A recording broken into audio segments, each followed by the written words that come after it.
And we're live. Welcome to the Power of Man podcast, everyone. My name is Rory Paquette. I am, as always, your very humble host. Thank you so much for being here today. It means the world to me that you guys are giving me your very precious time to come in here and listen to what we all have to say. You're the reason that this show keeps growing, and you're the reason we're in 28 countries right now. So thank you very, very, very, very, and did I mention very, very much? Appreciate it. We have an incredibly special guest with us today. Very powerful young man who's been making a name for himself all over social media. Every time I turn around, I see one of these guys, this guy's posts. It's either got his wife, it's got his fantastic little kid in there who's just adorable to the ends, or it's got this big motivational message that just makes me stop and really think. He's one of the few people who actually motivated me this past week, and I'll probably tell that story later on. But please welcome to the Power Man podcast, Danny Postawa. Did I get it There we right? go. That's Danny right. Yeah, Postawa. All that's right. correct. Just found out I've been saying this poor guy's name completely wrong for the last month. But Danny Postawa. Danny, welcome to the Power Man podcast, man. How are you? I'm doing very well. Thanks for having me on, Roy. I really appreciate you taking the time to reach out and having me on your podcast. Thank you for being here. For those of the few folks that are out there that haven't found you on social media, that aren't following you, that aren't getting motivated by the stuff that you post, tell me a little bit about first the account that you run. Okay, you run a social media account and you post a lot of motivational stuff, and tell everybody who you are. Who's Danny? What are you about? Yeah, so I'm Danny Postawa, and I'm 36 years old. And the account that you're talking about is Danny Postawa. It's my name on Instagram. I had one before that.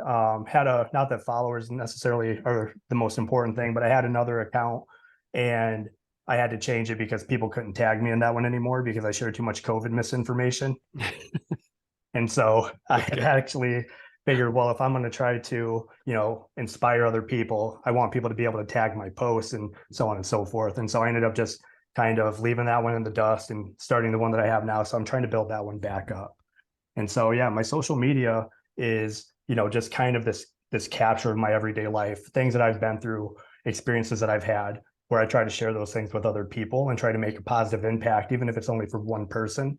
If somebody can see that and feel like I'm not alone, that, if this individual has gone through what it is that I currently feel like I'm going through and I feel so isolated, and if he could do it and get through it, you know what, maybe I can too. And so those are the kind of messages that I share. And I do, you had mentioned my son, he's actually 5 months old today. And my wife and I had tried for 2 years to have him. And we were finally blessed and found out in February of last year that she was pregnant. And, they say that if you want to see what somebody is scared to lose, watch what they photograph. Right. And so that's why I'm constantly sharing photos and videos and everything of my son and my wife, because family is extremely important. Absolutely. And a little bit about myself. I've spent most of my life in the security field. I did 4 years active duty in the Marine Corps. From '05 to '07, I did 2 tours to Iraq. I did a little stint in Afghanistan as a private contractor with Triple Canopy back in 2012, and got out of that. Went to college for photography. I've got a Bachelor of Fine Arts in photography. I've got a photography business that I do that as more of like a side hustle right now because of my work schedule and family and everything. Trying to find balance amongst the chaos in my life right now is quite insane and difficult, but I'm doing a little bit better, a little bit more every day. And as long as I keep going forward, then eventually those small little efforts and everything are going to build up to something absolutely amazing, because how can they not? That's great. I love that attitude. Yeah, absolutely. And so, yeah, I did that. And currently, I'm working right now, but I'm working on getting out of the field that I'm currently in order to fully pursue something that I'm more passionate about, which is entrepreneurship. Okay, excellent. Now, you and I have talked, quite a bit on your journey and stuff. So I want to make sure that we're kind of encapsulating it, and giving everybody a decent idea, a picture, of Sure. who Danny really is. And so let's see. Going back to the Marine Corps, what made you join the Marines? So the Marine Corps, as a kid, I came from a family that wasn't, I would say, not successful, not driven. And a lot of my family is drug addicts, alcoholics. Hmm. One of the first jobs I had was working at a motocross.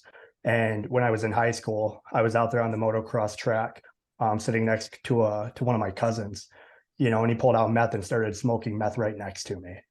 And it was my first time I'd ever seen something like that in person. Usually I'd only see it in like the movies. So I hung out with the wrong crowd. I got into a lot of fights in high school. I was on probation twice for assault and battery while I was in high school, just hanging out with a wrong crowd of people. Sure. And, they say you are the sum of the people you hang out with, and I was hanging out with a lot of losers, a lot of tough guys, right? A lot of people that didn't have a lot of ambition, that just had something to prove to everybody. And, I started thinking to myself, like, there's got to be something better. There's got to be something more out there in life than getting put on probation, getting hit with community service, getting in fights, stealing, doing all sorts of just adolescent bad decisions. And so, kind of looking around, I use the Marine Corps as a stepping stone out of my situation, because I was the first person in my family to graduate high school, the first one in my family to go to college, the first one to get a degree, the first one, to be honorably separated from the military, the first one to go to the military in my immediate family. And so I joined the Marine Corps as a stepping stone out of that lifestyle in pursuit of trying to find something greater than the small bubble that I had been put in, that I put myself in, that I was born into, because I knew that there was something better out there, and I just had to change my environment in order to find it. Wow. I mean, I've heard that sort of thing before, where guys, go into the military to learn discipline, to kind of get themselves out of the situation. Did you have like some sort of qualifying event or something, a tragedy or something that happened that made you kind of wake up and go, hey, I got to change my life trajectory? Or was it just a gradual awakening? I would say it was a gradual awakening. I had been surrounded by my family who, like I said, are drug addicts, alcoholics, people that really had no inspiration to do anything. And I mean, I guess if I had one motivating factor, it would be one of my neighbors. And I mean, they kind of had their own business. They'd been building it from the ground up, and they would go out and they would go to, Cedar Point. They would drive to Ohio and go to Cedar Point. They would do family stuff. And I kind of looked at that family. I don't know if you've ever read the book Rich Dad, Poor Dad by Robert Kiyosaki. Yep. But I kind of look at that family as like my rich family, like, like the rich dad, because they are entrepreneurs. They still have a successful business a couple hours away from where I live right now, that they've built this empire with. And then I look at my family that's like, hey, play it safe. Hey, just get good grades. Hey, if you want to drop out of school, that's okay too. Because they let my brother drop out of school, and kind of planted this victim mentality in his head. And so kind of seeing my neighbor and what they were capable of, like, that was great, but that wasn't my reality. And so I would attribute some of me joining the military into seeing like that difference, as well as my best friend actually ended up joining the Marine Corps. And I was like, man, like, this is really changing him. And so if it's changing him, and I mean, he was kind of a troublemaker too growing up. Mm-hmm. And I mean, he's very successful now, doing very well. And, I figure if it changed him and I see what it's done for him, why can't it do the same thing for me? If it's helped him kind of create a better life just from out the gate, just after graduating boot camp, why can't it do the same thing for me? And I'm going to go active duty as well and just put all of this behind me and try to expose myself to different cultures, different people, different mindsets, different ways of thinking, so that I can break out of this mental cage that everybody has put me in, and like kind of, watered that seed, play it safe. It's okay to like just do whatever you want, just go to school, go do this. And I just needed to get out of all of that. So I would say the catalyst would be my best friend and then one of my neighbors. Okay. Now, you seem like a pretty good fit for the Marine Corps, to be completely honest with you. In the short time I've known you, it's not a big stretch to picture you, dressed that way. So, yeah, it's funny because, I mean, even when I was in high school, I would get bullied, and I always stood up. I always walked straight. And, these kids would just walk by me and they would basically like do this robotic march going next to me, like trying to goat me, into fighting them. And if that didn't work enough to tempt me, like I'd get pushed into a locker, like not shoved into a locker, like stuffed inside it with the door closed, but, they would just shove me into a locker to try to like tempt me, to fight them, or they'd knock my books out of my hand, but I'd always like kind of had that like stand up straight mentality. And I wasn't always a good guy. I got into, like I said, a lot of fights growing up, but yeah, I think that I kind of carried that essence with me. And the Marine Corps obviously kind of really, instilled a lot more into me and built a lot more confidence and everything in me. And I could attribute to a lot of who I am because of that experience. I mean, so you're in the Marine Corps. You're building, you're changing, you're growing. You're exposing yourself to the world and all these other new stimuli. You didn't just go and do your time though and go home. I mean, you had, was it 2 tours? You told me. Correct. Yeah, Or 3? I did 2 tours as a Marine, 2 tours to Iraq as a Marine, and then I did a short stint in Afghanistan as a private contractor. That's right, contractor. Okay. Right. Right. Yeah. And so with that, the way that it was working at the time, I'm not sure exactly how it works anymore, but you have like the East Coast that deploys, and then you have the rotation where the West Coast goes out there, does this changeover, if you will. East Coast comes back, West Coast stays out there, and so they kind of alternate. And at the time in 2006, the East Coast was out there, like North Carolina, kind of the Marines out in that area.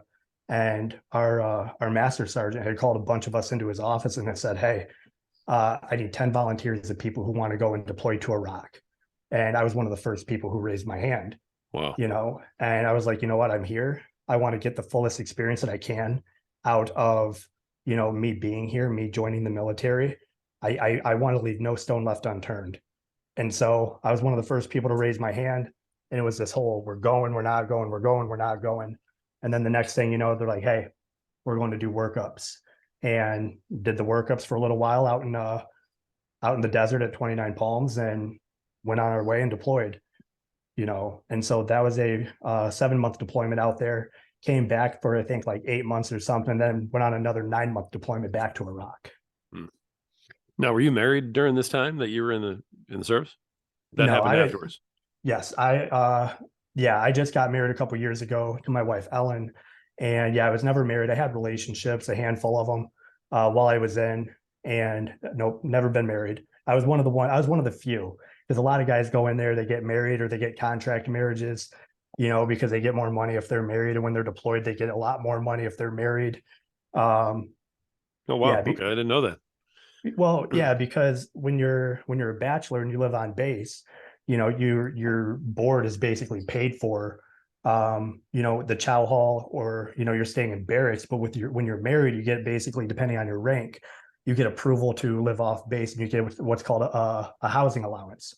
And so you get the housing allowance, and you have a spouse, then you're getting more money for the housing. And so whatever the cost of living is out there, whatever they determine it is based on your rank or rate or whatever, I don't know how they do it these days, but you get essentially more money deposited into your bank account to help pay for rent, essentially, because you're married. And so, if you get an extra $1,300 a month for rent and you're deployed and it's all tax-free money, well, you're making hand over fist more than the people of the same rank that aren't. Not a bad deal. It's not a bad deal. And so a lot right. of people, I hate to say it, but a lot of people will go over there, they'll do the contract marriages, and they'll say, "Hey, I'll pay the woman or the man X amount of hundreds of dollars every month," because they're still making, quite a bit of money on that deal too. It does happen. Yeah. Wow. Okay, so you're over there, you're not married, you're going through these couple of tours. You said something to me in our pregame, and I just wanted to bring it up because it hit me pretty hard. I didn't say anything about it at the time, but you said that when you were over there, you didn't expect to come home. Correct. Tell everybody about that, about what you were thinking and how that impacted you. Yeah. So when I deployed, I had never made, I never had like a 5-year plan, right? I never had when I get out of the military, what am I going to do? Am I going to make this a career? Am I going to get out? Am I going to do so, like whatever it is? I never made plans, because I was 20 years old on my first deployment, and some insurgents had blown up a bridge that we went on convoy. I was a convoy operator. I was either doing convoy operations, driving armored vehicles, or I was a radio operator, or I was a gunner in the turret. And insurgents and blowed up this bridge on one of our main routes, which if we had to go to Fallujah, we were stationed in El Taqatum, Iraq TQ at the time. And the route we would take to get to Fallujah would take us 5 or 6 hours, depending on a convoy. But if you were to go through the city of Fallujah, it's like a 45-minute drive, right? But we would always take the long way to avoid the city of Fallujah. Well, when the insurgents blew up this bridge, it forced all of our convoys to go through the city of Fallujah every single night. And our command had thought that they did that as an attempt to force us to go through the city so that they could ambush us. I was afraid you were going there. Yeah. Okay. Yeah. And so because of that, at the time, our lieutenant, had pulled us all in and she said, "Hey, I want you guys to write letters home, essentially death letters. I want you guys to write letters home, telling your family that you love them, and that you're sorry. But if they're getting this letter, that you're dead, you were killed in action." And I remember sitting there writing that letter to my family at 20 years old. And to be 20 years old in a combat zone where you've gone on convoy operations and you hear machine gun fire, you hear fire, things being fired off in the background, you hear explosions, you see clouds of smoke, to be up close and personal to that psychologically, where you're told, hey, there's a good chance you're about to die. Because when they blew up that bridge, it caused us to go through the city, I think, for about a month and a half straight, every single night in complete blackout. No lights, no horns, no anything, wearing night vision goggles. And so at that point, I thought to myself, well, I'm not going to make it home. Like, I'm going to die. And so I never made plans, and I would say even before that, I thought that my destiny was going to be, go overseas and die. Like, that was my fate. Like, that's what I was put on this earth to do. And so I never made plans for the future. And, luckily I did make it home after that 7-month tour. And after I made it home, because I had volunteered for that tour, and then after I had made it home, I was voluntold to go back again. Voluntold is what we call it. To go back again. And I was on a 9-month deployment at that time. And I had never made plans, because I expected I was going to die. Not because of anything like crazy, right? I've been shot at. When we were actually going through the city of Fallujah on that first deployment, it wasn't it's not my platoon, but one of our other platoons that went out actually had a sniper shoot him in the arm. He was a turret gunner, and a sniper actually got him in the arm. He ended up getting a Purple Heart and everything for it. But that was the only attack that I can recall off the top of my head that had happened as all of us went through the city of Fallujah, all of the couple of platoons every single night, taking cargo and everything to the city. Wow. Or to the base. But yeah, I made it back after my second deployment, and I was like, well, shit. Like, now what do I do? Because I didn't expect to make it this far. I had no plans. I had no ambitions. My ambition was, if I'm going to die over here, I better go down in flames. Like, I'm going to go out fighting. And when I made it back, I was like, well, I guess I got to start planning now. Like, I guess I got to try to figure out what to do in my life, because I could be a semi truck driver. Like, that's what my job skills have. I could do security and stuff, or, I could try to go and learn new skills or do something different, because what I did in the military doesn't really transfer to a decent career in the civilian world, and I didn't really make any plans, like I said, because I thought I was going to die, and I didn't. I mean, how do you come back from that? I mean, mentally, what's that reset like when your brain literally stops, assuming you're not coming back, and you have that realization, the light comes on and you go, I'm back, I'm home. I can't think this way anymore. You know what I mean? That seems like it would be a serious 90-degree wrench of a turn, that you'd have to deal with. Yeah, absolutely. And to be honest, it's something that I still deal with today. I wouldn't even say that I fully have conquered the surrealism of the fact that I am still here. It's something that I try to push out of my brain, and I try not to think about, as far as, the fact that I had no plans, that I figured I was going to die, and, getting shot at over in Iraq while going through Ramadi. And it's I wouldn't say that I fully have overcome that idea, because I feel like it's something that I'm still working on passionately. And it's something that, trying to get out of my own head and realize, like, hey, it's okay to go out there and try to be successful. Hey, it's okay to tell your story. Hey, there's other people that probably feel like there's no reason to plan for the future either, because what's the point? I'm just going to die. Well, but every day is a new day to live. Right. Well, I can only assume that Jack helps with that a little bit. He does. He does. Yeah, Jack helps with it tremendously, and there's a lot of times where I get in my own head. And, luckily my wife, Ellen, is a huge supporter. And so when I'm going through anxiety attacks, or, when I'm having other issues, service connected issues from the military, she understands that. She comes up and she says, hey, do you want to talk, or do you need space? Right? Because depending on the situation, talking to me is only going to make things worse. Like, I need to deal with like what the demons that I'm facing in my own head. Right. And until I do that, in those moments, then talking, I think, is going to be very toxic, because I'm going to be very closed-minded, because I'm trying to deal with things that other people don't understand, that haven't gone through it. I'm sure that's a godsend to have a wife who understands that. It I could really is. not, I couldn't agree more. And she's been absolutely great, in helping kind of reel me back in and be the anchor of, the problems and everything that I have. And yeah, she's great. Jack is great, and it's really, I didn't think I could love anybody more, than myself, after everything I've been through. And then I met my wife, and now I've got this little blessing of a child. And so Right. they absolutely do help. Yeah. Good deal.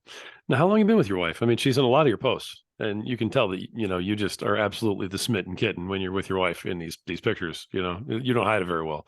Yeah, yeah, absolutely. I would say 5 years, 6 years. Uh, so she's absolutely great. And, she was kind of very different from the get-go. I remember the first night I was going to cook for her, one of our first like date nights, if you will. And I was like, okay, well, let's go to the store. I'm going to buy, this like really nice steak. I'm going to get these side dishes. I'm going to make you like some like just amazing food. I don't know if it was amazing, right? I'm not like a chef, but right off the bat, we were leaving the store, and she goes, hey, what's your Venmo? And I told her, and she like just Venmoed me like 50% of the whatever I had just spent on the groceries. And I'm like, wait a minute. She doesn't feel entitled. It's like when you go to a bar and a girl's like, you're going to buy me a drink, right? Well, no, I'm not actually. But the fact that she automatically took like, hey, I'm not like expecting anything. Like, I want to pay my half, and it was at that point I was like, she's different. Hmm. And yeah, absolutely, I'm smitten. I think that I've pulled her out of a lot of dark places, and we won't get into all of that. And there's been a lot of issues that I had, from my past, from the military, and with these COVID lockdowns and everything that's happened with that, Yeah. kind of exasperated a lot of demons, a lot of issues. Um, and so she's helped pull me out of a lot of dark places out of that, and feeling like, somebody's going to come and get me, Hmm. essentially. And that's a whole nother tangent, but Sure. yeah, she's absolutely great. And, like I said, we've been together for about 6 years. And I think that a lot of people just kind of think that their significant other knows how much they love them and knows how much they care. And they don't go out of their way to continue to date their spouse. Once you've won them, or you've married them, like a lot of people think, what, I've got the catch, I've won. And then they stop courting their significant other, they stop dating them, they stop showing all these things of affection that really is the foundation of what really created that relationship to begin with.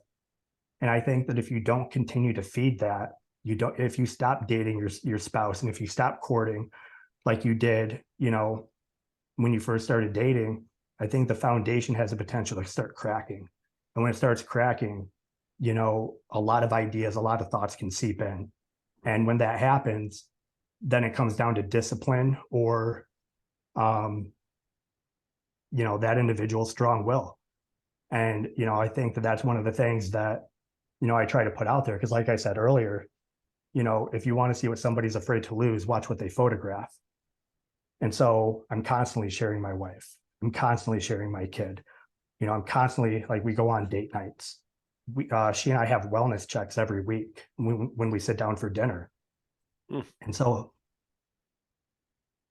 what I mean by that is we'll be having dinner and she says, hey, it's this day. It's time for the wellness check. How are you doing? Right. And it goes both ways. And we just listen, interpret. There's a book, I think it's a seven habits of highly effective teens or seven people, where it says seek first to understand, then to be understood. Sure. Right. Because at this point, it's like, okay, well, hey, I have all these stressors going on. I'm trying to leave my job. I'm trying to launch this. I'm trying to balance, the kid. I'm trying to help do these things. This is what I feel like is doing very well in the relationship with you and I. This is what I feel is lacking. This is what I need from you to fill like these specific buckets, and we don't take offense to those things, because if these are things that I'm feeling like I need, and if you start trying to battle me and make excuses on it or vice versa, well, you're shutting that other person down. You're discrediting how they're feeling. And when you do that, it's going to be less likely for those individuals to, or each other, to share those things with one another, and then you just end up having this buildup of resentment, this buildup of like these anxieties, these buildups of your buckets emptied and never getting refilled. And so we make it a point to every week have wellness checks and just to check in on each other, see if there's, what are your wins for the week? What do you feel like you could have done better with? How are you doing emotionally? What do you need from me? What am I doing good of? What do you need less of from me? And doing that also helps really create that and solidify that foundation in the relationship. And I absolutely love them to death, and so I want to make sure that I'm constantly making sure that concrete is not just solid, but continuing to be built upon. Because as you continue to build that foundation, you can build a bigger empire. And I don't mean empire in the sense of like entrepreneurship, and all of that. I mean in life, in love, in spirituality, in everything. Mm. That's some good advice on the wellness checks. It's not one I've actually heard before. I'm familiar with a lot of the other things that you said, but that one was a new one. Yeah, and I think that it's extremely beneficial, because if you're not checking in on each other and you make assumptions, well, if I'm making an assumption on how I think you're doing based on the fact that you haven't come out and said something to me, and that's not your reality, that's only going to fester either resentment, discontent, frustration. And if you're, with somebody that's more of a submissive type, and that's how my wife is, she's more of a submissive type. She doesn't want to say anything or, do anything that might like add to my stresses or anxiety. And it's like, no, you're not doing me any favors by doing that. Right. And I'm not doing any favors by sugarcoating anything with you or not telling you what it is that I need or what I feel, and vice versa. And so by doing that, you really get it out there and you tell the other person what you need, so that you don't start to build up these negative emotions and these negative acts. And then you can continue to build upon that foundation and really grow, as a team. Good stuff. No, that's awesome. Good stuff. So you've got a very supportive wife, obviously. She's helping you through a Absolutely. lot of stuff. You come from the Marines. You have all these changes you got to make. You've got the wife. You've got the kid. You've also worked really hard on your own personal development and growth. And just from the conversations you and I have had, I got to hear about some of those things that you've gone and done. You want to enlighten folks on that, because you haven't just sat here and tried to like figure it out yourself. You're not just reaching around in the dark going, all right, at some point it'll make sense. You're actively going out, spending money, working hard, trying to improve Danny. Tell us about Yeah, that. absolutely. And to get into that, I'll kind of recap on what I had said earlier. As a kid in high school, being surrounded by a lot of negative influences, they say that you are the sum of the people you hang around. And I hung around a lot of bad people, a lot of people that were tough guys that thought that the best way to show who they were and what they were capable of was to get in fights, was to go and steal, or to do all of these things. And that's what I was becoming, because I had surrounded myself, with people that I thought were my friends, that accepted me, but were dragging me down with them, with their bad habits, with their negative mindset. And so taking that into consideration of what kind of started kind of forging my character in my past, I started thinking to myself, well, if I want to change who I am and get out of these headspaces and out of these cages that people have put me in as a reality I've turned and accepted, well, just like when I hung around those bad influence and I was becoming that, I need to hang around people that are out there fucking doing stuff with their life, that are out there doing the things that it is that I want to do, that I know that I'm more than capable of doing. And if I surround myself with those type of people, then how can I not be successful? How could I not change my perspective? How can I not change my mindset? And so that whole idea started a few years back, actually, before I ever actually started getting into wanting to really be an entrepreneur. And I was in a relationship with a girl, and that relationship, we were together for, I think, 4 years at that time. And I had proposed to her, bought her a really nice ring, but it was toxic. Like, I was insecure, I was jealous, I was short tempered, and just a lot of demons that I faced. And I would project those insecurities and all that stuff onto her in our relationship. And when I started talking about building that foundation and everything that I have with my wife, all of that has started because of this past relationship. And that relationship ended up ending. We were supposed to go and get married. And she pulled me aside one night. She's like, "Hey, I didn't book our venue because I don't know if I want to marry you anymore." And it completely whiplashed me, took me by surprise. Oh, wow. Right. And I was like, "Wait, what?" And, you know, so it was really hard. Within a week later, I was living in Reno, Nevada at the time. And within a week, I had packed up my car and driven back to Michigan, where I was born and raised. And I could have done one of two things in those situations. Well, I was absolutely heartbroken, right? I was shattered. I was depressed. I had false hope that, like, hey, the relationship will get back together. We'll be okay. Like, she reassured me that we just need some time. And then I got a package in the mail with a handful of my stuff that I had asked for. And in that package was the engagement ring. Oh. And so I had known at that time, I was like, okay, Ouch. this is actually over. Yeah. Right. And so there's a few things that I could have done. Right. I recognize that the relationship was in a toxic cycle. I recognize that a lot of those issues were brought on by myself because I didn't face my own shit. I didn't face all the demons that I had. I was allowing my past and the experiences to dictate who I was and project those insecurities and those jealousies and things that had happened in my past relationships onto her.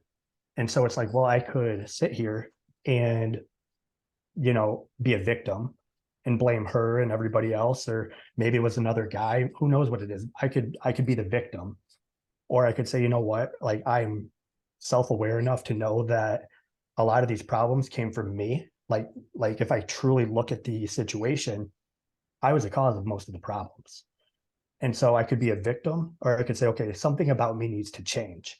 And so I went on this path of rediscovery and really dissected who I was, and do it. Like, I started reading, like, a lot of self-help books, like the 5 love languages, the 4 agreements, all of these books that, like, try to help, like, psychologically and mentally with developing who you are and about other people. And it was in that time that I recognized that if I didn't deal with my own shit, if I didn't decide to dissect who I was and really look into the things that, created this version of myself that obviously wasn't working, if I don't deal with this now and I continue to stuff it down and I don't face it and I don't learn from it, then I'm going to be the common denominator in all of my future problems, in all of my future relationships, whether platonic or romantic. Because if it's so bad with me that I have, I'm short tempered, I'm toxic, I'm jealous, I'm insecure, if I don't deal with these things, then they're just going to continue to go on. And if nothing changes, nothing changes. And so I ended up dealing with my shit, and I stopped being that common denominator by trying to figure out how I can grow as a person. And because of that, I had met my wife, and she's got a part of me that no other woman that I've dated has ever been with, because I'm a new version of myself, and so learning that about me and realizing that if nothing changes, nothing changes.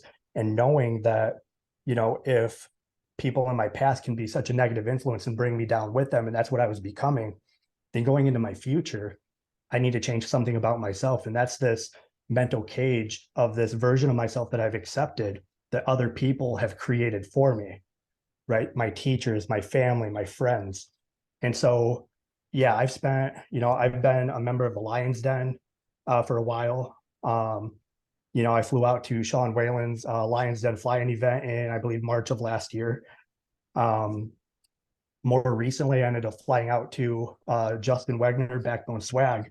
I had a flying event, I think December 10th of last year, Yeah. 2022.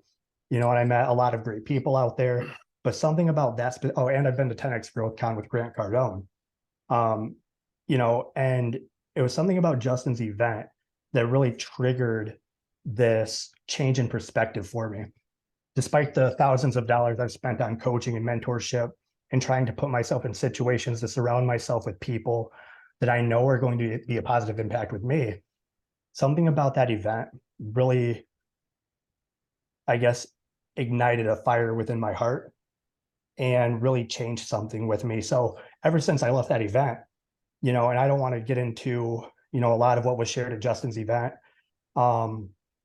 But one thing that I will share is that when I was out there, I was like, well, what am I waiting for? Well, I got to get an LLC. I've got to, try to do some copyright. I've got to get a design, all the same shit I was doing with Non-Fungible Lifestyle, right? This other clothing brand that I had tried to work with and start. And, with that brand, I had filed for a trademark. I bought the domain. I've got a thing so that if you type in something on Coinbase, it'll automatically populate my wallet address for like Bitcoin transfers, and I put all this time, effort, and money into creating something that I'm just going to throw away, essentially. Mm-hmm. And Justin said, well, you need to learn from your mistakes, right? Like what you don't want to do is waste time and make the same mistake twice. Make a concept and get it out there, right? Because how much time and money did you spend trying to do that just to get rid of it and throw it away? Right. Why would you want to waste all that time and money again and risk the same outcome? Like just put it out there. Right. And so me being a perfectionist, I've been trying to do that. And I'm just such a perfectionist and not a graphic designer, that I've been trying to work on these concepts and these designs. I've paid people to, design specific elements for me. And I'm going to try to get something out there actually tonight. But I will say that, that event was a catalyst to really flip a switch in my head and really force me into a perspective of, what, time's ticking. This is all we get. We have one life. And if I don't do it now and I continue to waste it, I'm going to end up laying in a grave next to those dreams. And I just can't let that happen anymore. That you just threw down so much and I love it. I mean, that was a lot of loaded stuff that you just threw out there. Those were a lot of big one-liners that had a ton behind each one of them. I'm familiar with the flying events, and of course, Lions Not Cheap, and I've been a den member myself. So, I mean, I totally get where you're at. A lot of us make the mistake. We don't want to spend the time or the money to get mentored because we think we know everything, and we don't get something that you said very simply, and it could get glossed over real easy. If nothing changes, nothing changes. Right. And too many of the guys that listen to the podcast, myself included, we do that same thing every day. I don't need to do this. I'll figure it out. Well, if you could figure it out, why haven't you? Right. And I think that's what a lot of people overlook. People are going to be so quick to go out there. You have the iPhone 14 that's out right now, and in September they're going to drop or announce their iPhone 15 or whatever it's going to be called. And you have people that are going to rush to spend, $1,600 on a terabyte hard drive, because that way they can brag to their friends like, hey, check it out, I got the new iPhone, or I got this new, or this, or this, or this. Right. But then when it comes to like things that are going to actually require them to put in work and put in, even if it's like $300 to go to a course, or, $1,000 to go to a flying event, people are not going to be willing. Most people aren't going to be willing to spend that money because it's not a priority to them. Because I think that people, they don't want to spend the money on it. They don't want to spend the money on it because, showing off their newest thing is more important to them than, you know, spending money on something that might actually better their life, that requires them to put in effort and work. You know, once they buy this little gadget, the work's done. Like, hey, look how cool this is, right? But I don't have to do anything to change in order to go and do this. If I do this, well, now I might have to put myself through adversity. Now I might have to put in Right. actual work and change anything and everything about myself. So, I mean, you can, you know, the people that do go out there and they're contemplating spending the money, you know, on a coaching group or on a mentor, you know, or on a subscription based mentorship program, you know, like the Lion's Den with Sean, you Mhm. know, or the Bison Society that I think Justin's going to be launching here soon. Yeah. You know, if you're thinking about doing it, it just makes sense to do it, because if you're trying to figure it out, you can spend a shitload of money and get it wrong. You might get it right, but you can spend a shitload of money trying to figure things out, or you can pay for a mentor and you can avoid a lot of expenses, unnecessary expenses. And not only that, but more importantly, you save time, because you're not spending and wasting time learning from those mistakes or having to even make the mistakes to learn from. You get to pull from somebody that's out there that's done it and has a proven method, that's willing to share it with you. And so you just saved yourself so much time by spending a little bit of money on a mentor, that if you look at how much money you would have spent without him or her, it's a no-brainer. Absolutely, man. Yeah. Everybody wants the results, and nobody wants to put in the work, man. It's just, I could have said it better myself. Most people yeah, don't. yeah. Most people don't. That's how we all end up. It's you know, I tell the story a lot, but when I first started doing this podcast, I had people who I knew, people who were close to me, who were like, "What are you going to do? You're going to do what? You're going Right. to talk about what?" And you know, just absolutely couldn't even fathom that I was going to actually talk to, you know, powerful men about wanting to get better, you know, and be better fathers and better husbands, and Right. tell their stories. And that was the idea from the get-go. And I'm sitting here almost 100 episodes later, and they're still looking at me like it's never going to work. I'm like, I have episode 100 coming out like next week. Right. What do you mean it's not going to work? But they And only see what they want to see, man. well, they see what they want to see. And, you know, I think that, and I've said this 1,000 times, probably more, you know, there's a lot of people out there who want to cheer you on, right? At least from a distance. And what happens if you do this podcast and it becomes extremely successful, right? And by its own right, it has. And so you have the people that have such limiting beliefs, not just in you, but in something that kind of goes against the grain of what a lot of us have been taught about going out there and becoming a slave to the system, Right. right? Like, no, Absolutely. you can't go out there and do it on your own, because I never learned how to do that, right? I didn't learn how to do that in school. And so when you start to kind of break away from the traditional, you know, 9 to 5 job, you know, and if you start to become successful, then that's great. But your friends want you to do well. They might cheer you on, but they don't want you to do better than them in some kind of a weird way, right? And then if they have limiting beliefs and they're like, well, if I keep, you know, kind of chipping away, you know, at his soul and his heart and this passion of his, maybe he'll come back down to reality and get a regular job like me, because I'm too scared to go out there and do something fucking different with my life that goes against the grain. Yeah, absolutely. Well, now you've talked to these mentors. You've learned a lot from several of them. You know, you've talked about some groups that you're in. I know that you're making strides. I know you've got goals. I know you've got things that you're planning, things that are coming up. Yep. And that's just from you and I, you know, discussing some things. Do you want to talk about where you were heading and how that changed and where you are now going? Yeah, sure. So I had started, so last year I had started an LLC. And well, to even go before that, like I have a Bachelor of Fine Arts in photography. So when I left the military, the one thing that I knew that I did like from high school, because I took a few photography classes in high school. Okay. And that kind of really, like, I was passionate about it. And so that's one thing that I learned as a kid growing up that I really liked. And so when I got out of the military and I'm like, well, what do I do? I didn't make any plans. Well, I resorted back to the one thing that I knew I liked, which from high school was photography. And so I ended up going to Brooks Institute of Photography out in Santa Barbara. Hmm. And I ended up getting a Bachelor of Fine Arts degree from that school. And so I launched an LLC with that. So I currently have a photography LLC, which I think in part saved me from another situation that happened around January 6th. And we can get into that later if you'd like. And, so I have this photography degree, but with life and everything happening, like it's just excuses, right? Really what it boils down to is a lot of excuses on why I haven't gone really like dove in and pursued it. And so I have that. But aside from that, I had started last year, I believe it was last year, I started working on a clothing company called Non-Fungible Lifestyle. And it was going to be a clothing style that was based on cryptocurrency, blockchain, and non-fungible tokens, NFTs. And so, I had paid a graphic designer to design a logo. I bought a bunch of blank shirts. I have silicone wristbands that say non-fungible lifestyle on them.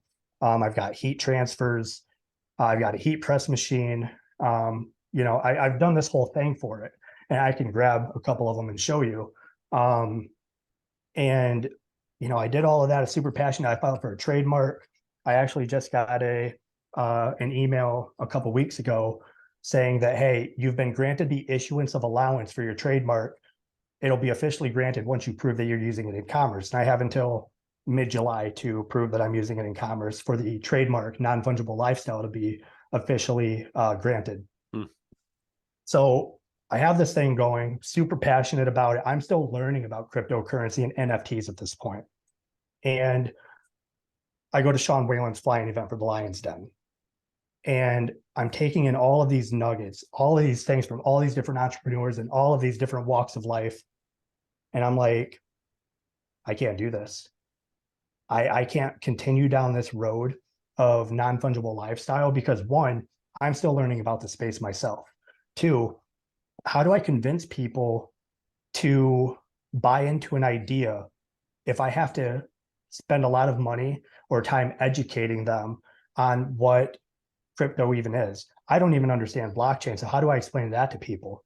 I know what NFTs are, but if I can't, articulate it well enough to people that have no clue, my market is very niche. Right. It's a very small market that will consist of people that have been dabbling in it and like the idea. And so I said, I've got to do something that I can basically tell my story that represents who I am, what it is that I've been through. And I believe people are going to jive with that because there's going to be people out there that are veterans and, oh, this is a veteran owned company. You know what? Let me see what their stuff's about. Oh, I support this message. I support this individual. I support his family life. I think it's great what he shares. Oh, I support this, that, or the other thing about him and this message that it is. And I can get behind that. Right. And so going to that flying event for the Lion's Den was like, okay, well, I need to be able to find a way to tell my story that will help people, that feel the same way, want to represent that message, whether it's on a hat or some kind of article of clothing or a poster or a flag or a decal or whatever it is. And so I decided to scrap non-fungible lifestyle, which would probably end up getting me in trouble later if I ever tried to abbreviate it because the abbreviation is NFL. And we all know who owns the market on that. Right. And so I started, kind of coming up with some other ideas. And then we found out my wife was pregnant. And so it's been like these like slow movement and slow progress. And then fast forward into December of last year, I go to Justin's flying event for Backbone Swag out in Texas.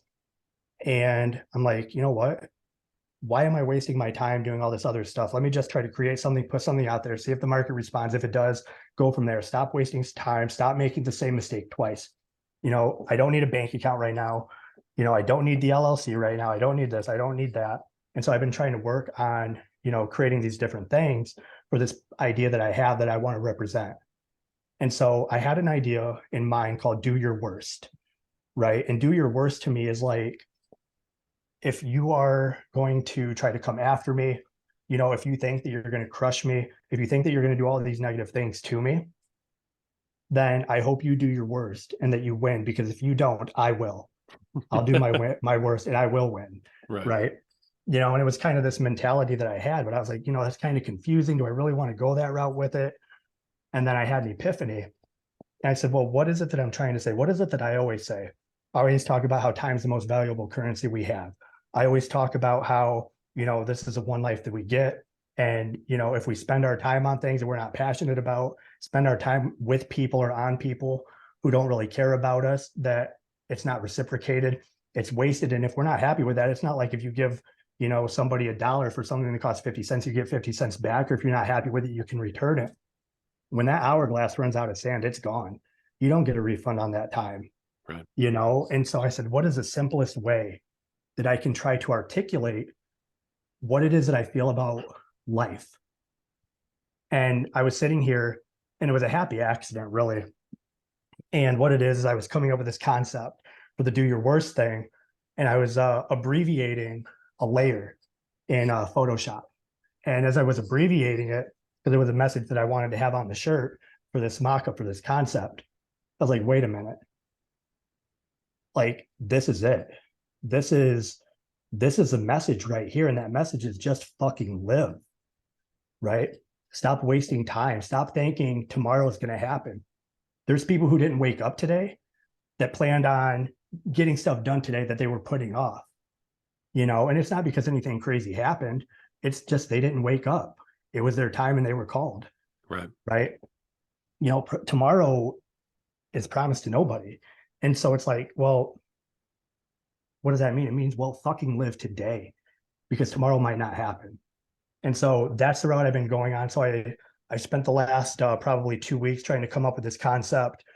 And I've got one. I'm going to try to launch it tonight, and put it out there and see how people respond to it. And, hopefully people are passionate about it and they like it or they love it. And we'll see what happens with it, and if they don't, then I'll adjust and I'll make some changes and I'll just keep pushing. But yeah, I'm really excited for that. Well, I've seen it and I love it. And so soon you got to message me when you launch, because I'm going to buy one like ASAP. If I'm not I appreciate that. if I'm not your first purchase, I'll be right up there. Okay. All right. Yeah, absolutely. I appreciate that. Thank you. I'm wearing a Backbone swag right now. So, I mean, I mean what I say. All right. Absolutely. And I was telling you in the pre-show, I had a Backbone Swags I Am the Storm hoodie on. Yeah. And I'm really weird about clothes. Like, I probably have 3 or 4 things that I've ordered from Justin that still have the tags on them that I've never worn. Right. Wow. And it's nothing personal. It's just that, like, when I get what I think is nice stuff, I have a hard time wearing it because I don't want to ruin it. Because to me, it's like, it's so pretty, right? It's so shiny. Right. I don't want to mess it up. And that's the way I feel with a lot of the clothes that I get from Justin, And so I got in here into the studio and I'm like, well, man, it's so hot in here because the heat radiates in this room. It kicks a lot hotter in this room for some reason. So I took it off and I had a black shirt on underneath it. And I'm like, well, I haven't washed this hoodie yet, so I had like a little bit of lint on it because it's a brand new shirt. I literally put it on and didn't realize I hadn't worn it yet. And so I have the tag, his hang tag, stabbing me in my neck. I had pulled it. I'm like, oh, okay, well, that makes sense. Well, I'm hot, so I can't wear this anymore because, like, I've got a little bit of lint on it. Not like it was crazy, but it's like, well, I don't want the camera to pick that up, right? And so, yeah, absolutely. And I've decided that, I really only want to buy clothes, and I hate graphic tees. I've hated graphic tees for a long time. I would only wear like solid color shirts, and I was like, you know what? I'm only going to try to do my best to start supporting brands with messages and ideas and ideologies that I agree with. And Backbone Swag's up there with one of the absolute top ones, So I appreciate that. I do see that you're wearing that. I was wearing one myself. I'll probably throw it back on before I head out the door here in a little bit. But yeah, absolutely. So I appreciate that. Thank you.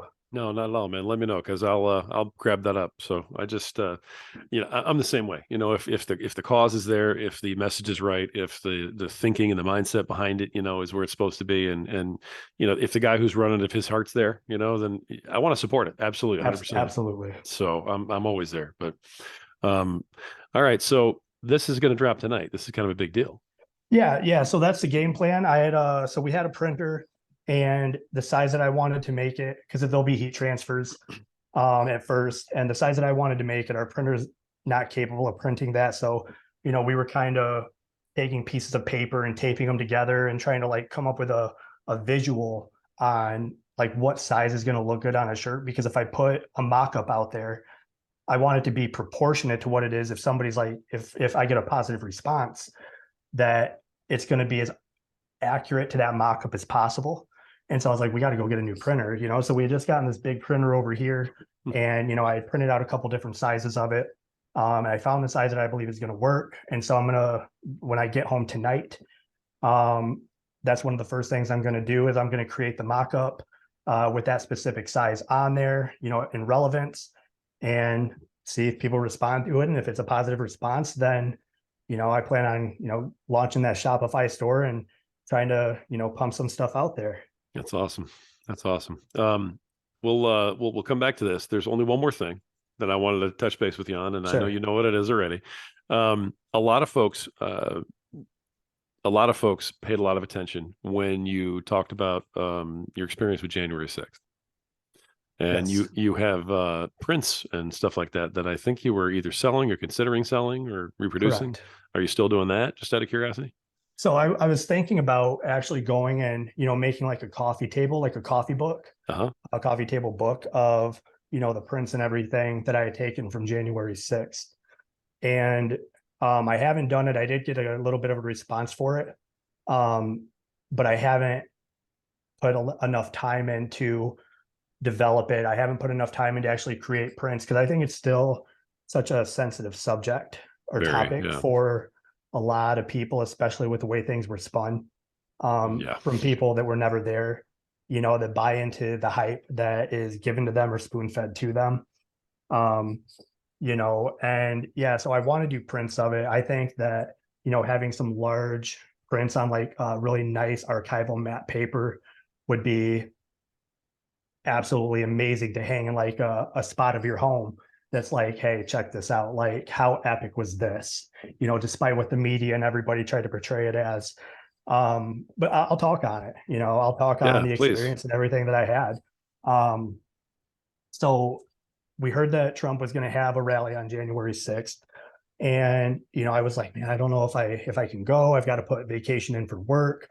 And I ended up, putting the vacation got granted.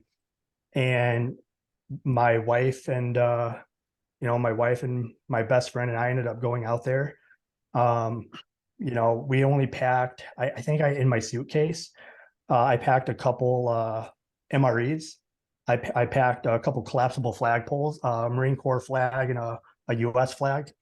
I had some sleeping bags and a couple change of clothes because there was rumor that the hotels in the local area around there, if you were coming in from out of state, then they were going to cancel your reservation.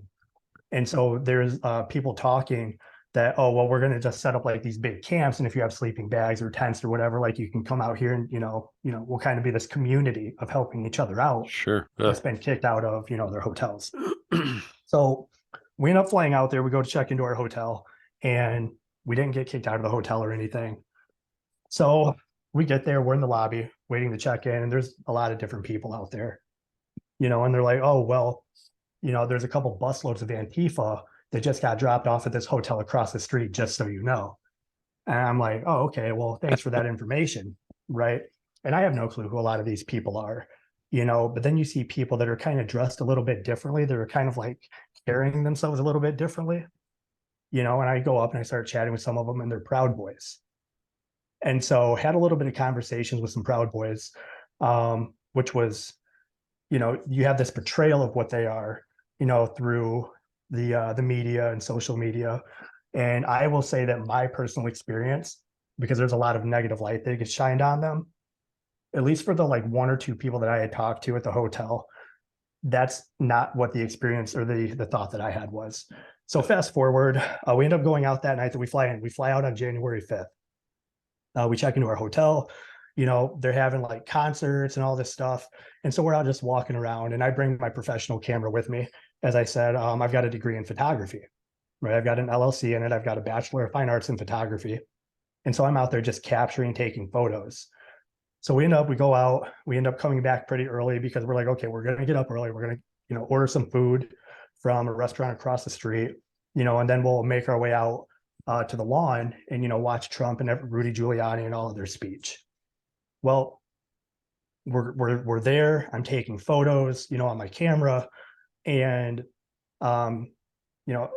Donald Trump Jr.'s out there, Rudy Giuliani, a lot of predominant like conservative faces. Sure. Trump ends up coming out there like super late.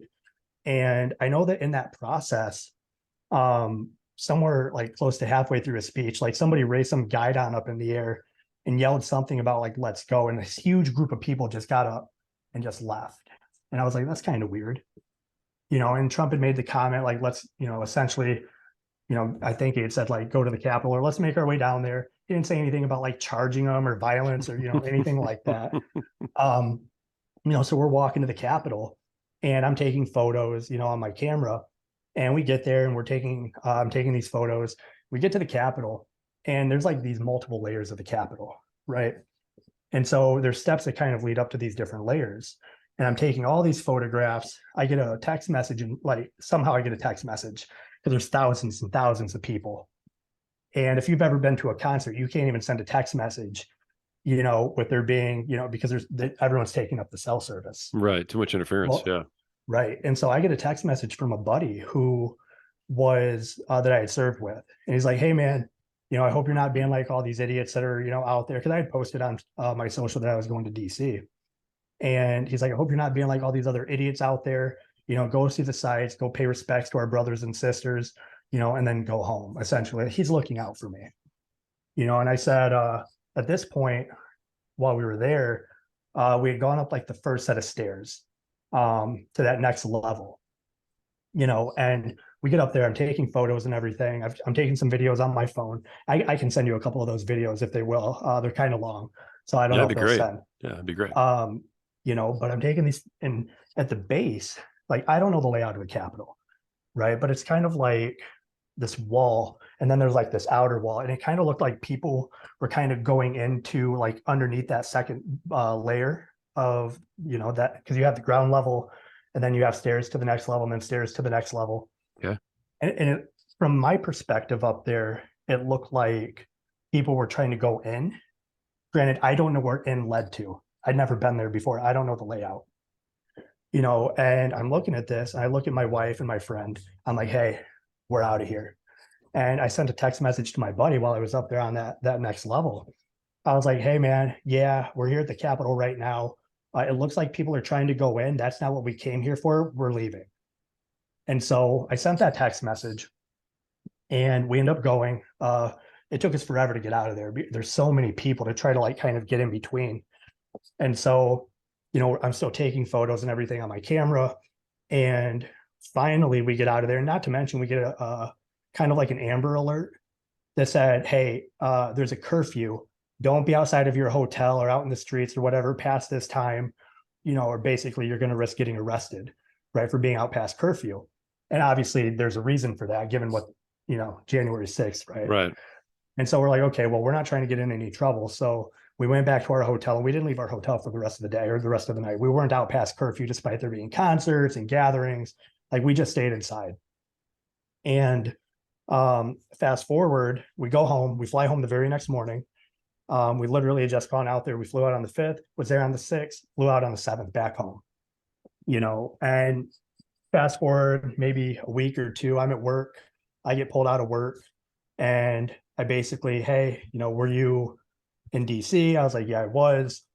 All right, well, you're under investigation. Fast forward 3 months later, under this investigation, and I'm sitting down with an FBI agent. And essentially, the agent is, hey, why were you there? Right. And I'm like, well, I went there to support who I believe won the presidency, and to exercise my First Amendment right, freedom of speech and freedom of the press. By the way, here's a photocopy of my degree in photography, my Bachelor of Fine Arts. Here's a copy of my photography LLC. Here's a copy of my, what was it? So I gave her a copy of my degree, a copy of my LLC. And then I had a huge stack of papers that were all file names. And I said, and here's a list of all of the files that I uploaded to the Copyright Office under my photography entity. I said, so I also went there for freedom of the press to capture what I thought was going to be a historic day. That way I could turn around and potentially tell this story later and sell these photos and maybe make a book and stuff of it. Obviously, we didn't expect what happened to turn out the way that it did, but that is why I went, right? And so I ended up having to give the FBI all of my photos from my phone, my professional camera, the videos that I took. I had to give them everything. And that was so that it could help them, at least from my understanding, try to pinpoint more people who were there. Right. And Jesus. so, Oh my God. yeah. And so it was a crazy experience, but with January 6th, like we didn't go there to be trouble.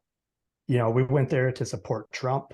We went there to express, peacefully that, hey, like we don't agree with what's happening. Like, look at the evidence, right? Right. And I don't know, what way your listeners lean, but it doesn't matter, right? If you're out there actually trying to make a difference, rather than like throwing a hashtag out there, and saying, pray for Ukraine or whatever it is at the time, like you're not making a difference. Right. Right. And I give kudos to anybody, regardless of what like side of the spectrum you're on. If you're out there trying to peacefully, non-violently make a change because you're actually showing up, you know what? I give you kudos. Yeah. And I would say that it was a very interesting experience, to say the least. I got questioned on hashtags that I used on Instagram. I got questioned about, extremist affiliations. It was absolutely like about decals on my car. And it seemed like they were just trying to find anything and everything to try to, really hang me up. And, I had posted on my Instagram account, the one that I had at the time. I had posted on there, videos and photos from us being there.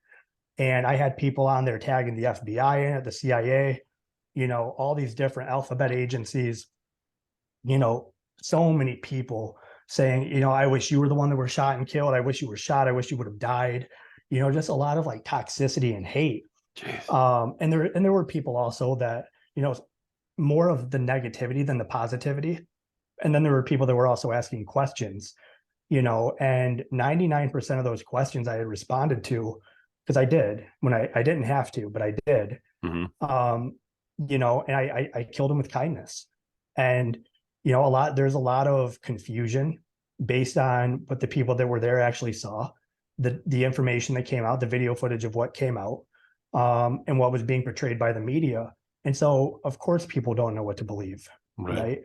And so I'm like, well, if people don't know what to believe, and I was there and I see kind of the route that politicians and the media are trying to take this, then if there's anything that I can do to try to help bring understanding and, kind of stop the chaos around it, then the only way I'm going to be able to do that is if I don't let their attitudes be contagious and affect me.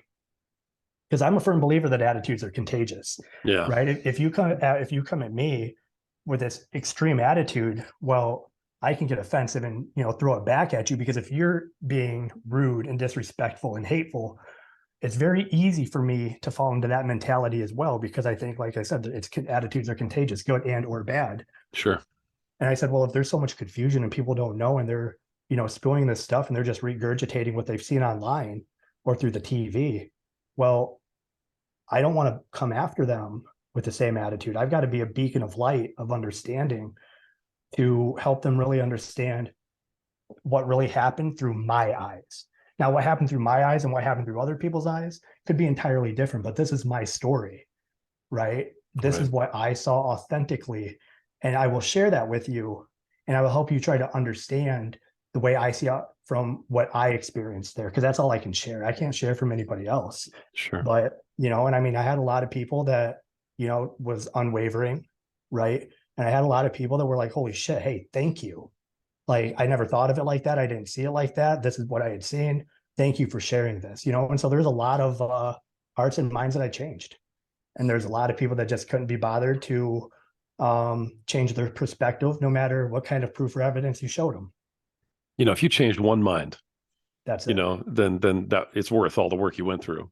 You know, I could not agree more. I just, and the second time that I'm hearing the story, you know, because you told me about this, you know, in our pre-show, I'm still just sort of flabbergasted that there's a 3 month investigation because you went someplace, Right. you know, in this world, in this country. It's amazing to me. But listen, I thank you for sharing that. I saw a little bit about it on your feed. You know, I've seen snippets here and there, and you talking about the pictures and the photos. Um, I follow a lot of that type of stuff too. You know, I've heard a lot of that. My listeners lean mostly the way you would think they would lean with the name Power of Man as a podcast. Sure. You know, of course, but um, you know, nothing that I do is kind of like what you've said. Nothing that I do is ever to shove anything down anybody's throat. I'm always happy to have the conversation too. You know, so the name of the podcast is Power of Man, and I've got a very big contingency of female listeners on the program, which is kind of funny. And but they comment a lot, so Hopefully positive things, oh, and almost all, yeah, I will say this, for the longest time, like I reclused, right? I reclused and I didn't want to share my photos. I didn't want to share that story. I was scared, I don't blame you. right? Yeah, Because sitting in that interview with the FBI, feeling like the questions that I was being asked have the potential to just take away my freedom, and they're just trying to look for any kind of like a hint of anything that I did something that I wasn't supposed to do.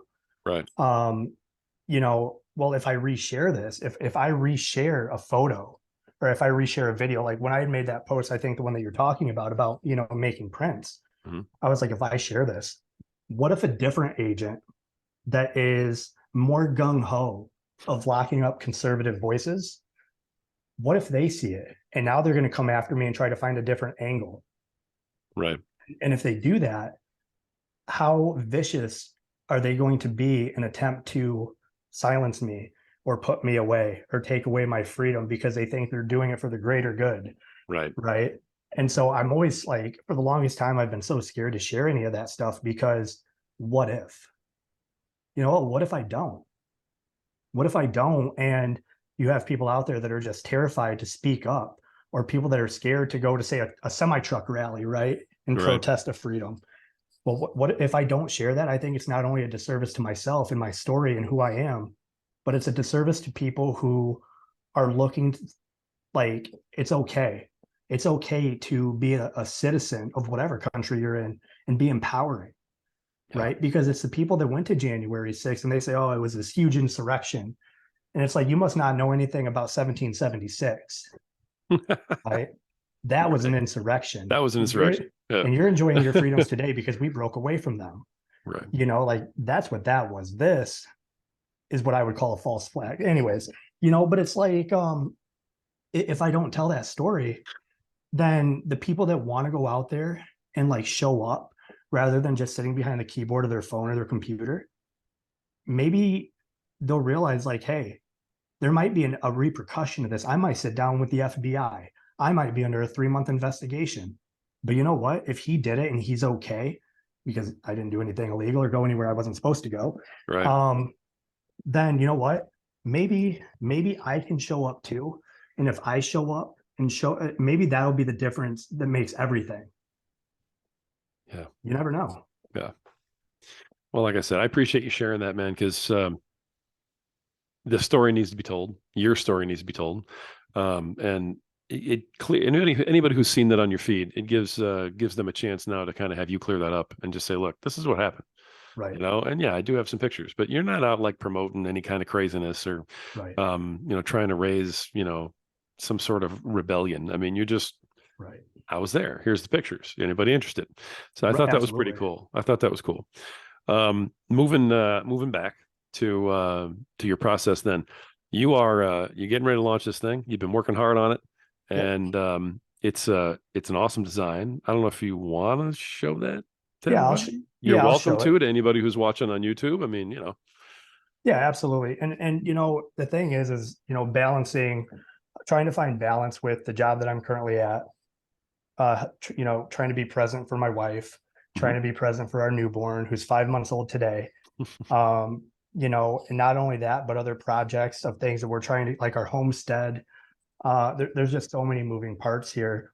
And, I'm usually up till I had posted a photo where I was looking over one of these prints last night at like 3:30 in the morning, right? Because it's like I'm moving very slowly because of all of these other moving parts in my life. But as long as, like I said, I keep moving just a little bit at a time, then eventually, I mean, it might look stagnant to a lot of people, and that's okay because sleep on me, right? I'm going to keep going. Right. But, yeah, it's taken a lot longer than what I would have liked it to, um, especially with a lot of other things that have happened that were unplanned. But yeah, it's something that's super exciting to me. And so this is the design right here. Now, obviously, our listeners can't hear this, but maybe you can kind of give the breakdown of what that looks like and what the pieces are. Yeah, so what it is you've got an hourglass, essentially, for the people that are actually watching Yep. and can see, as well. You've got an hourglass, and at the top of the hourglass is this tree, kind of representing this tree of life. Right. And time is ticking, right? The second we're born, this hourglass is slowly emptying out, you know, and as it's emptying out, once it runs out, like I said, you don't get a refund on that time. That time is spent, right? And so essentially the bottom of this hourglass, what's happening is it's going from this tree of life to a skull. And that skull represents death, you Sure. know, and it not just necessarily, physical death of our being, but the death of your dreams, the death of what it is that you want to do that you're putting off, what it is, it represents everything, right? Because if you don't act on something that you're passionate about, this hourglass is ticking for that thing too, right? And once it runs out, you lose motivation, then you're less likely to continue going forward with it. So you have an hourglass, and it's surrounded by these like geometrical shapes that I think are really appealing and add to, the complexity of the image. But on the outside of the hourglass, you have FKLV, which is abbreviated for fucking live, Yeah. right? And so what does that mean to me? Everything that it is that I've been through in life and everything that I've done and my feeling about time being extremely precious and the most valuable piece of currency we have because it's non-refundable. What does that mean? It means that you have to stop putting stuff off. You have to stop thinking that you have another day. You have to stop thinking you'll get to it tomorrow because you might not wake up. You have right now and only right now. So all you have is to just fucking live in the moment. And if you take that mentality and you truly encompass that, then you realize the stuff that you're trying to put off and that you don't want to do, the things that you are putting off because it's too hard, the things that you're putting off because you're too lazy, all of those things you might not have a chance to do because if you're not living now to its fullest, it's going to be wasted because you might not wake up. So that's what I'm working on right there. It's the hourglass with the tree at the top, skull at the bottom representing life and death. And, like I said, the letters for fucking live, which is how I'm going to abbreviate it. And, I've got to figure out exactly the layout, but I've got this one as well. Good deal. And so this is a little bit different. You can see that the L is backwards on this one. Mm-hmm. And that's got a representation as well of kind of going back and, starting over and to actually start living rather than just kind of moving forward and, putting things off and stuff like that. So there's going to be a couple aspects to that shirt, but that's the goal. I've got a lot of stuff to do today. I'm going to get home. We printed that out last night. I think I've got the right size for what it's going to be on the shirt. So tonight I plan on launching a mock-up on my social media to see, how people respond and react. And if it's a positive response, then, I'm going to get the ball rolling and, start doing it. All right. So the drop of the new line from Danny Postawa. Postawa? Postawa. Yep. Postawa. I was right. All right. I'm getting it. Well, it's All okay right. because even if you said Postawa, I mean, that's still closer than some people. Some people call me Postawani, Postawanima. People throw Okay. several consonants in there that don't even exist in my name. So even if it was Postawa, you're killing it. All right. All right. So new line coming out, man. It's going to drop. Now, I'm assuming you're going to anchor all this to your Instagram. So if anybody wants to see any of this stuff, Shopify will be connected there. Yeah, I've got to figure all that stuff out. I've never done it. So everything is a learning curve for me. Right. Okay. So I've got to figure everything out. I feel like I'm a pretty quick learner when it comes to a handful of things. But yeah, I'm planning on, if I have a positive response with it, the second I get everything up and running, then yeah, everything will be intertwined and linked, and I'll have, multiple avenues of places on how you can get to it. It might just take me a couple extra seconds to do, but um, yeah, everything should be linked up, providing, I get a positive response to this. And if it's not a positive response, then I'll tweak, adjust, and keep trucking. Right on. Yeah. Adapt and overcome. That's it. For sure. All right. So people who want to maybe follow you and just see what happens, even if it isn't all connected for some reason, I'm sure you'll at least put some instructions on what to do and how to find it on your Instagram. So, Absolutely. So your Instagram, for everybody else's sake, is? Yep. So it's Danny Postawa. It's at DANNYPOSTAWA. There's no underscores, there's no dashes, dots, anything like that, but it's just Danny Postawa at DANNYPOSTAWA. Okay, we'll put that in the show notes for everybody too, so that they can, see it and copy and paste it and move on, and that should Absolutely. work out good. Right on, man. Well, listen, I've kept you way too long, but I cannot thank you enough for sharing all this stuff and telling everybody your story. You're a very interesting guy, a very powerful young man, and I think you're going to be doing some really, really big things. I hope that everybody who's listening to this is wise enough to follow you and come along for the ride. I really do, man. Well, I welcome all the new followers. Stop in and say hi. Let me know you swung in and that you heard us on here. And, I appreciate everything. Rory, thanks for having me on your podcast. Thanks for thinking about me. Thank you for the questions and letting me, kind of tell my story, and my hope is that, somebody who's listening to this, if they can find a nugget out of this that's impactful in their life, in even the most minute way, it makes my heart really happy. And I hope people find that. And, like I said, I can't thank you enough. So thank you for having me. It's absolutely my pleasure. Folks, the reason that we bring you this type of stuff, the reason that we bring you powerful men, who are trying to change themselves, who are trying to get better every day, is to show you that, number one, it can be done. And number two, that you are worth it. You are worth the investment. You are worth the time. You're worth the work. And too often, I think the day-to-day doldrums just sort of make us feel like we're not. And so what we want to do here is remind you that you do have value, and there is a reason for you to get up in the morning and try to be better tomorrow than you are today. You just have to believe it. Until next time.